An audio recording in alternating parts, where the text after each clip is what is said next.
Bem-vindos ao quadro e agora a gente vai falar um pouquinho sobre força de atrito. Bom, vamos começar com um exemplo, fica mais fácil, né? Imagina você tem aqui uma superfície, por exemplo, pode pensar aqui no asfalto, pode pensar no asfalto, e isso aqui é uma caixa com uma geladeira, por exemplo. Pode pensar assim. Sobre esse corpo aqui, quais forças agem? A gente já viu que a primeira força que age é a força peso, tá bom? Tem a força peso que age nesse corpo. E em reação à força-peso, que é a força que o corpo faz no asfalto, no piso, age também uma força normal, beleza? Esse corpo aqui fica parado, né? Então você está lá na rua da sua casa, vai levar a geladeira para. Acabou de comprar uma geladeira e está empurrando pelo asfalto, o caminhão parou na rua, quebrou, enfim, qualquer coisa. Então você começa a empurrar essa caixa aqui com uma força F. Você começa a empurrar essa caixa com uma força F e observa o quê? Que a caixa não se move.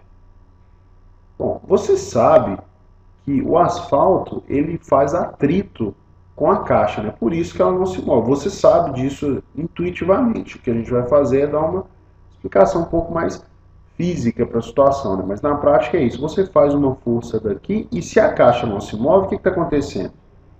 Tem uma outra força contrária ao movimento agindo aqui embaixo, que é a própria força de atrito. Essa força de atrito, ela pode ser de duas formas. Então a força de atrito, ela pode ser esse atrito aqui que você observou, né, na situação da geladeira que você comprou, que é quando o corpo fica parado, que é o atrito estático. Esse é o primeiro tipo de atrito que a gente observa, pelo menos nessa aula. E tem um outro atrito também, que é o seguinte: você vai fazendo força, vai fazendo força. Vamos representar aqui, ó, o que acontece com esse corpo à medida que você aumenta a força. Isso aqui é a força e aqui é a força de atrito. Força que você faz. Bom, se você não faz força nenhuma, não tem atrito, você nem sente que tem atrito. À medida que você começa a fazer força, a força de atrito vai aumentando.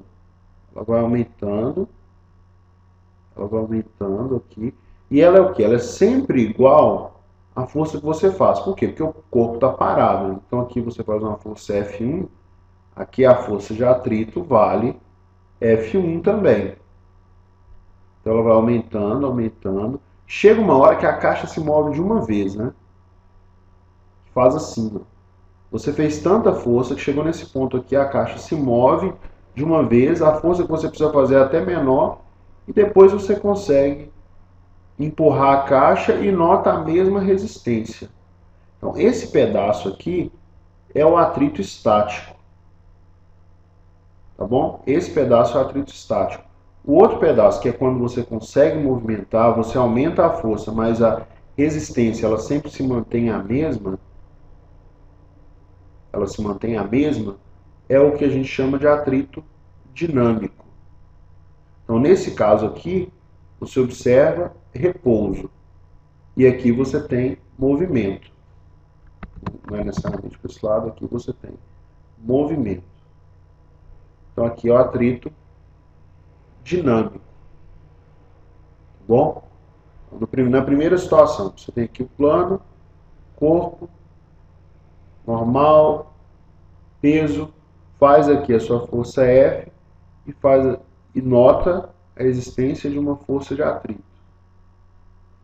E essa força de atrito ela acaba sendo igual à força que você faz, né?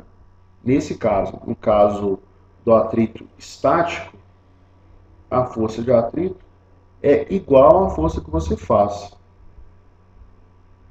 A força de atrito é idêntica à força que você faz. O F, força de atrito, é igual à força que você faz.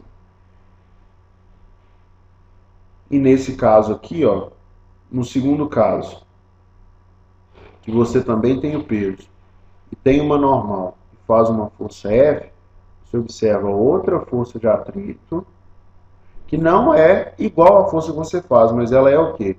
A força de atrito é menor do que a força que você faz. Ela aumenta até um valor máximo, né, como a gente viu aqui no nosso desenho. Ela aumenta até um valor máximo e depois diminui de uma vez e fica um atrito dinâmico. Né? Fica um atrito dinâmico. Bom, essa força de atrito ela é proporcional à normal. Como assim? Na prática, ela é proporcional à massa do corpo. Um corpo que tem massa muito grande vai ter uma força de atrito muito grande. Então, ela é proporcional à normal. Por quê? Porque a normal, na prática, é normal, é uma reação ao peso, né? Então, se você fizer uma força muito grande sobre o solo, que a gente consegue medir pela normal, o atrito ele é maior. Portanto, o atrito é proporcional à normal. E esse carinha aqui, essa letrinha grega aqui, ó, é o coeficiente de atrito estático, tá bom? Isso aqui é o atrito estático. E para o atrito dinâmico, essa força também é proporcional à normal, só que o coeficiente de atrito muda. Então aqui a gente tem um coeficiente de atrito dinâmico. A gente viu o quê? Que a força de atrito dinâmico, ela, a partir de um certo ponto, ela fica menor do que a normal. Ela fica menor do que a força que você faz, né?